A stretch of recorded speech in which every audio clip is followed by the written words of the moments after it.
Welcome back to Grid Gym, guys. Welcome back to Grid Gym. I hope you guys are tuning in.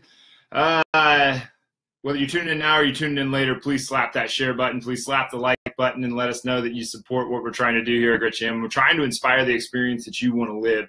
Whoever it is that you are, or whatever life that you're trying to live, not whoever it is, you're trying to live your life, right?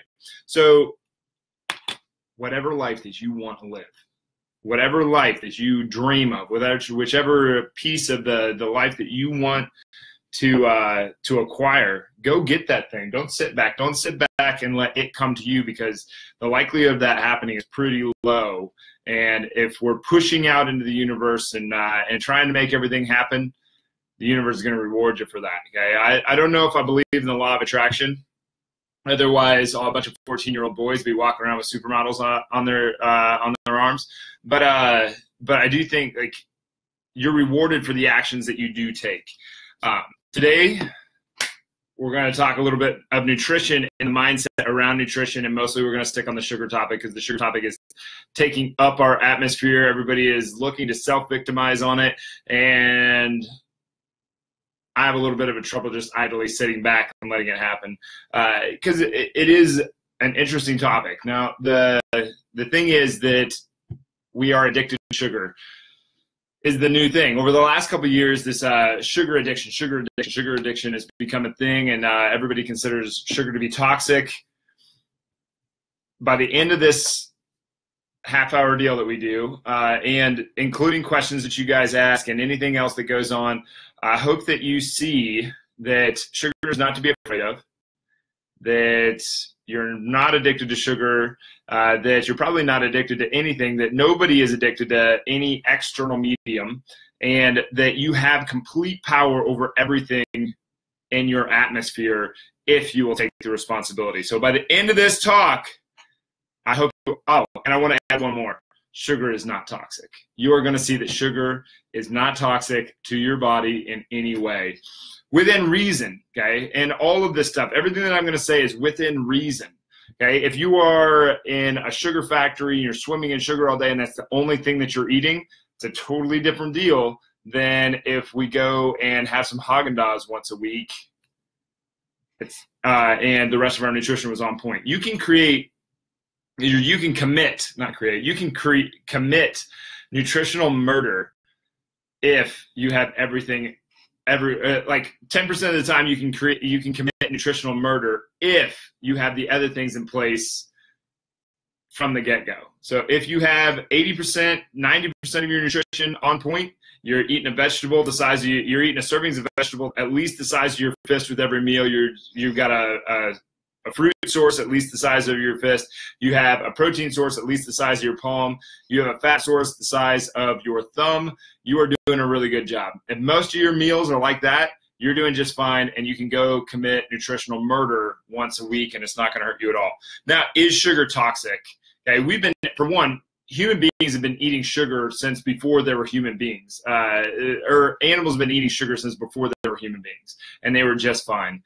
Okay, most of the foods that you do eat have some level of sugar in them. Your body can actually produce its own sugar. Sugar is not toxic to your body. It's when we have these outrageous amounts of sugar going into us that it creates a ton of problems.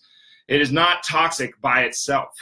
You cannot just point the obesity, the diabetes, even diabetes. You cannot point at 100% at the sugar industry. You cannot point blame at any one thing like that across a broad spectrum of diversity of the human race. It just doesn't work. All of us are just a little bit different inside, but we're all running on these similar hardware. So like we all basically are, like, if you take all the computer, like this is a really bad example, but it's the one that gets used a lot. And I think it kind of makes sense. Only the other way around. Think of the computer that you have in your hand, okay? Whether that's a phone, whether that's an actual computer, whether it's an iPad, whether that's a tablet, doesn't really matter. That thing was based off of your brain. And all of our vehicles and everything else was based off of our bodies. We needed a car to be mobile, and we needed fuel to put into that car to make it actually have energy to go along, right? So food is like our fuel. The electronic chips and everything inside of that computer make it run like our brains, and we have these great things that make us mobile and make us able to put more food in the tube. Remember that when it comes to nutrition, your gut and everything in the tube, from your mouth to your anus, I know that's not something that everybody likes to talk about. However, if you want to get to know yourself, bend over. Sugar is not toxic, though. It is fuel. You get to use it. It becomes toxic when it's all that we have to eat. So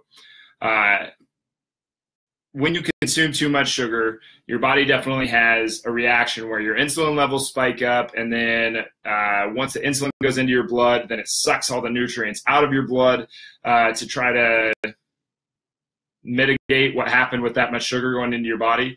So at that time, when you had that sugar rush, yes, toxic. The body dealt with it by dumping a bunch of insulin into your blood to pull all that crap out. Now, when that happens, you have a low, you have a lull.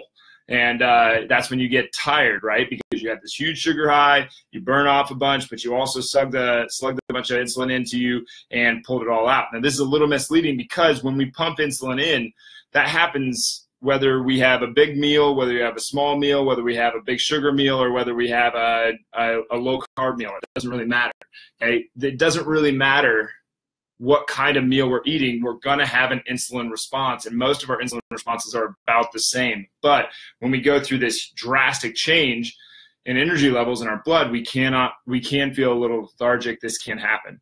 It doesn't mean it's toxic.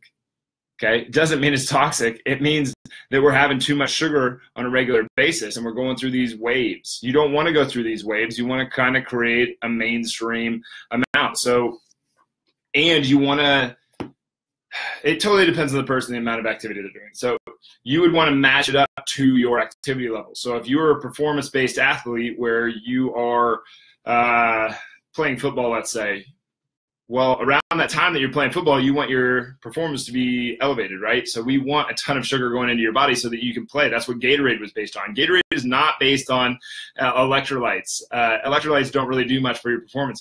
The genius of Gatorade was that they put sugar in the water, and all of a sudden they could play better. So it had nothing to do with the electrolytes. It had everything to do with the carbohydrates that were going into their blood that could be readily delivered to the muscle so that they could be on point, playing as hard as they could. They got less winded. They had more energy. They could go longer, further, faster, better. That's what Gatorade did. And Gatorade changed the world of sports nutrition forever. However, in regular everyday life, we would not want to have that. For the rest of us that are not going for breaking a mile record or trying to be great football players or like doing some kind of athletic event, you wouldn't want that sugar surge. You wouldn't want to be drinking Gatorade. You wouldn't want to be drinking pop. You wouldn't want to be putting this stuff in your body because it's just it's an overdose. You don't need that much. And in any time that we're thinking about any of this stuff, we want to think from minimal effective dose anyway. Why would you take 60 milligrams when 15 milligrams got the job done? But is it toxic? Is it toxic? Because you hear the diabetes thing, you hear the obesity thing, you hear the that sugar causes these things. It can. Sugar is just a carbohydrate. It's just a type of carbohydrate. We get macronutrients are where you get your calories from. Calories are the only way that you can grow, the only way that you can shrink. No matter what, we have to go to a caloric deficit if we want to see things change. This can be from eating better food or it can be from eating less food, but there is no diet on the face of the earth that has ever defied those things. Okay? Vegan diet, they take away protein. Low carb diet, they take away carbs. High protein diet, they take away carbs. Atkins, they take away carbs. Keto diet takes away carbs. The low fat diet took away fat.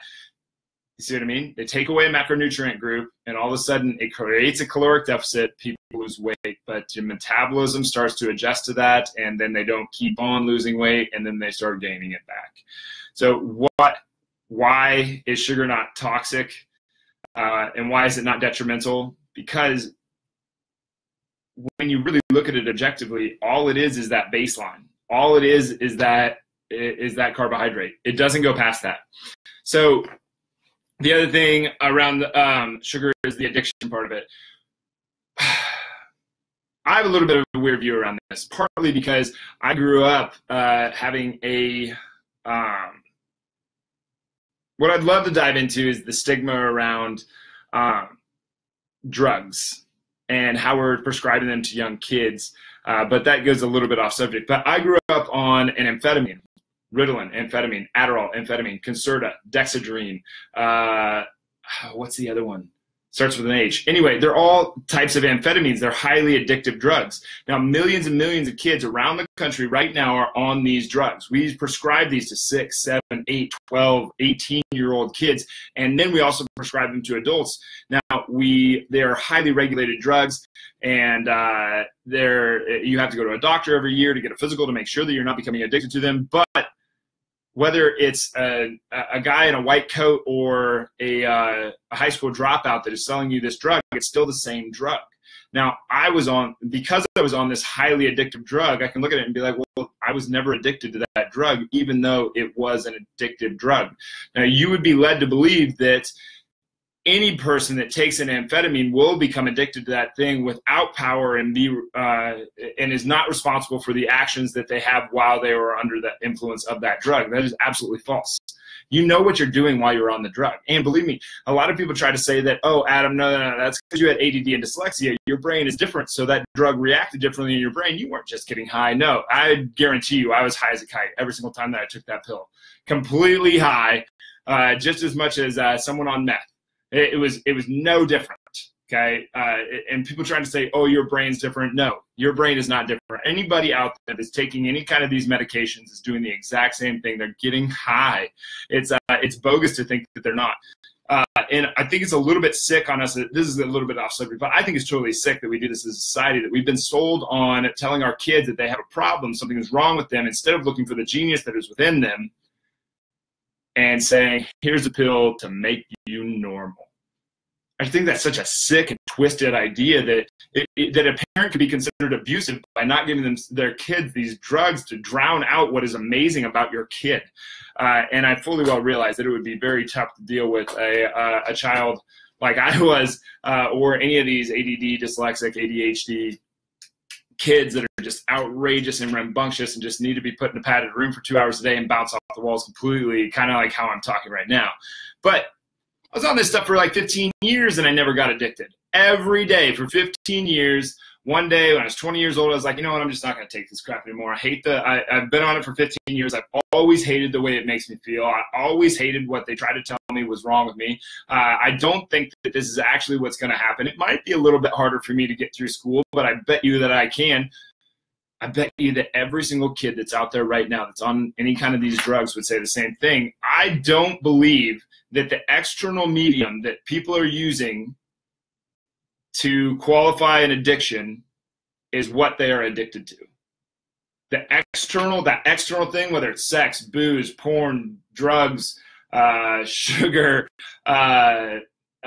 anything. I don't believe that that is what they're addicted to. I think that is the medium by which they have created in their mind to avoid the real beast inside them. Okay, the fear of not being enough. I think that they eventually, like, they sat there and they felt the fear of not being enough, whether they acknowledged it or not. And like at a party, you feel a little nervous, you reach for booze, you drink some liquid courage, you feel a little bit better, but you don't really feel better. You just fooled yourself into forgetting who you are. So you start to sober up a little bit, you reach for more booze, you reach for more booze. Well, after 5 and 15 and 20 years of reaching for the booze every time that you got a little scared, you don't have to have that scare to reach for the booze. You just reach for the booze, and all of a sudden you have a chemical dependency on that medium. But the medium wasn't the source. The medium wasn't the beast. The medium wasn't the thing that you were addicted to. That external thing was not what you were addicted to. It was an internal turmoil that you had not dealt with, whether that's you or somebody else. I think that is what is going on. So is sugar addictive? I don't think so at all. You can look at, someone takes cocaine and a person right beside them takes a shot of sugar, and we look at what happens in their brain, and the pathways and everything that light up are drastically similar. Now, that says either two things. It either says sugar is highly addictive and has addictive qualities, of which you have power over. It's not an opportunity and a scapegoat to say, oh, well, I just don't have the discipline or the willpower or the strength to put the cookie down. You do. Or the other thing is that cocaine's not that big of a deal. And that people are bullshitting themselves that it's that hard to quit. I don't know which one it is, but I don't know what the third option would be. What would, if you guys think of a third option, what could it be? But if you think of the difference between a habit and an addiction, what's the big difference? I don't really know. I think if you look it up, it's slight at best. It's very slight. But the medium is not the source of the addiction. You know, the cocaine, the meth, the MDMA, the ecstasy, the whatever it is. I don't think that is what you're doing. You don't have a sugar addiction. Nobody has a sugar addiction. If you watch the movie, what is the movie? How High? Is that what it is with Dave Chappelle, where he goes to AA meeting and says that he is addicted to sugar, and Bob Saget's character gets up and says that he was actually addicted to sugar, or that he was addicted to cocaine. Wait, Dave Chappelle says he's addicted to marijuana. Bob Saget's character stands up and says that he was addicted to cocaine. That's how it goes. And then they both go into what they would do for cocaine versus what they would do for marijuana. And if you would do that for sugar, maybe you are that addicted to sugar. But you still have power. Just because you have an addiction does not, even if it is addictive, even if it turns out to be such an addictive thing that there's no way that you could think of putting the cookie down without accountability, you still have the ability to put the cookie down. People break addictions every day. They are not impossible. They are not an impossible thing. Where are the rest of the notes? But if you're looking at this, is sugar addictive? Think of that medium again. Think of what's actually going on there. The person at the party, the you know, what you're doing in your life. You know, for me, it was I didn't create relationships really well, so it was like, well, what can I do for you to be my friend? Okay, well, I'll do that, and that didn't lead to very good things.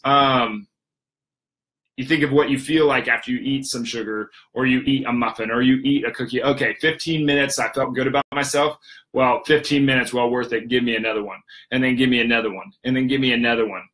But it's not real. It doesn't actually come out to being real. And I don't think that sugar was the thing. I think that you didn't feel good about who you are.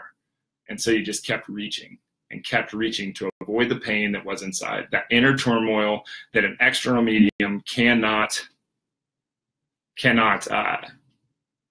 solve. Doesn't matter. Doesn't matter what relationship you pick out. Doesn't matter how much booze you drink. Doesn't matter how many. For me, didn't matter how many touchdowns I scored. Didn't matter how good I played the game. Didn't matter didn't matter how many friends I had. Didn't matter. None of it mattered. None of it ever mattered, because I would still end up at the end of the day. I felt terrible about who I was. I hated who I was. It didn't matter. Okay? And I think you talk to enough addicts, you talk to enough people that have tough times, you talk to enough of these people that they've really gotten clear with who they are, and they all kind of say a similar thing around that subject. Something around, I hated who I was, and it wasn't the booze, it was I hated who I was, and I had to get to grips with me loving me. So is sugar addictive? It's understandable to think that sugar is addictive by everything that I just said, and what if you were to go do a quick Google search, you would be sold on the idea that sugar is addictive. And it's such an easy scapegoat. It's such an easy scapegoat for shoving more sugar in your mouth. It's such an easy scapegoat for grabbing the Sunny Delight, slamming that, and then 15 minutes later eating the cookie, and then 15 minutes later grabbing a pizza, and then 15 minutes later eating the frosting, and then it's 15 minutes later putting a Snickers down, and then 15 minutes later. You see how this can add up really fast? And it would be easy to say that that is the reason, oh, I can't put the muffin down because I'm addicted. Well, you might think that, and it might be very real to you in your mind that you are addicted to that muffin, to that sugar. But even if you are, you still have the power to put down that muffin. You still can discipline. You can still will yourself. You can still stop yourself from eating that thing. You still have power over your life if you will take the responsibility for that. So what do you guys think? Is sugar toxic? Is sugar addictive? are big businesses just trying to get you to eat more and more and more? But is it a conspiracy? And believe me, I love conspiracies. I think conspiracies are so much fun. But if you think of this, like I love the idea of this from a conspiracy, like, oh, the man is out to get you, and he's just selling what you're addicted to. There's a little bit of a realization that you have when you're in business, and it's that especially if you're in the gym business, because it's hard to sell exercise. Everybody's sold on it already, but nobody wants to do it, right?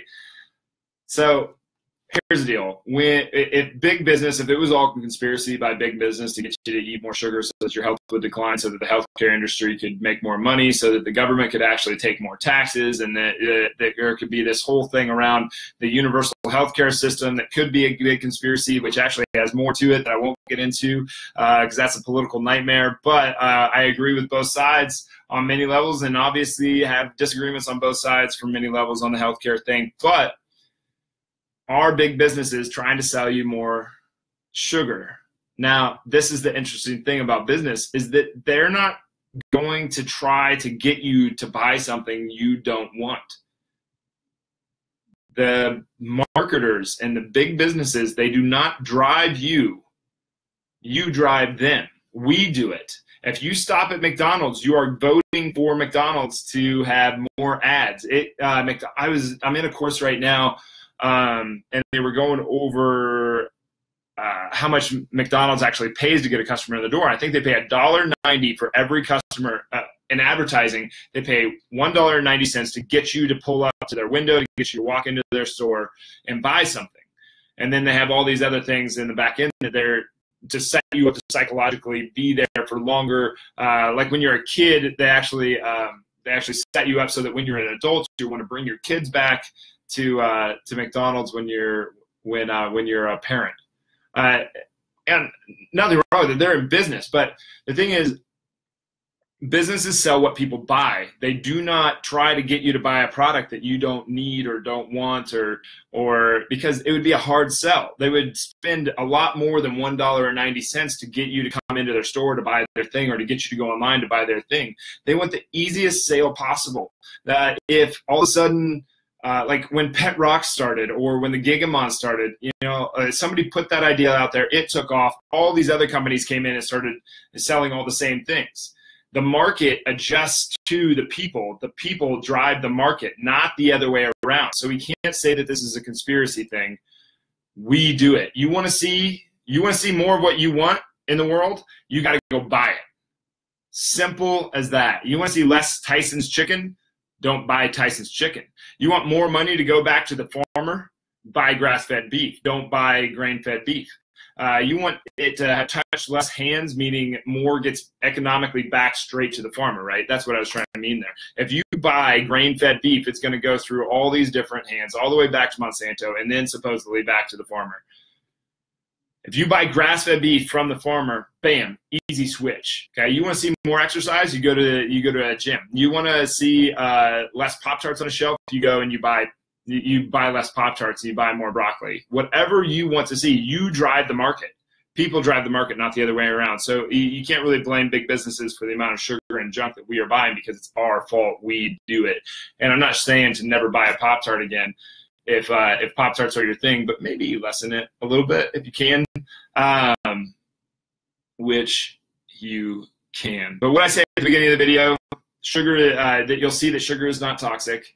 Yes, it does raise insulin levels in your blood, but so does everything else.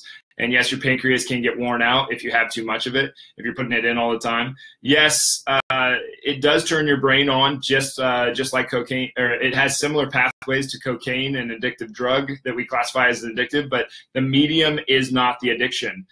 You have something else inside of you that is causing that. You have a beast inside you, an inner turmoil that you have not adjusted to. And the external medium, that physical external medium, is not what you're actually addicted to. The sugar is not the addiction.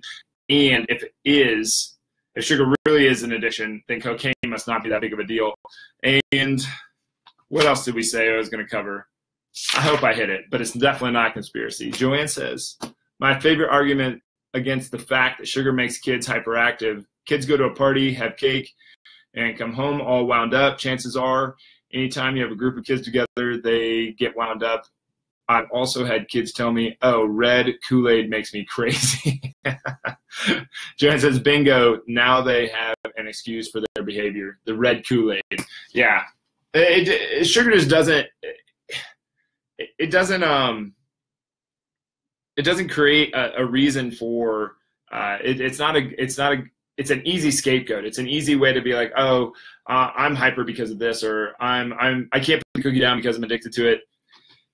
Bogus. And yeah, you get a bunch of adults together, they start acting like little kids too. So yeah, the wound up thing, the sugar thing, it's all pretty silly. But I agree that if we drop sugar a little bit, good things tend to happen if we're in a super sugar state. But saying that your kids can never have sugar, saying that you can never have sugar, saying that you're going to go away from sugar entirely, well, good luck. You'd end up eating nothing but meat for the rest of your life. And your breath is going to smell pretty spunky. If you go on a keto diet, you're going to find out real quick your breath is going to be pretty nasty. But anyway, going to finish this one up. I hope you guys got something out of this. Please click the share button. Send this out. If sugar addiction is a topic that you guys want to hear more on, or if this is kind of the stuff that you guys want to hear more on, please let me know. Anyway, thanks for being here. There's a lot of people on this one, but thanks. I really appreciate it when you guys come into these, and it means a lot. But anyway, thanks, guys. We'll see you soon.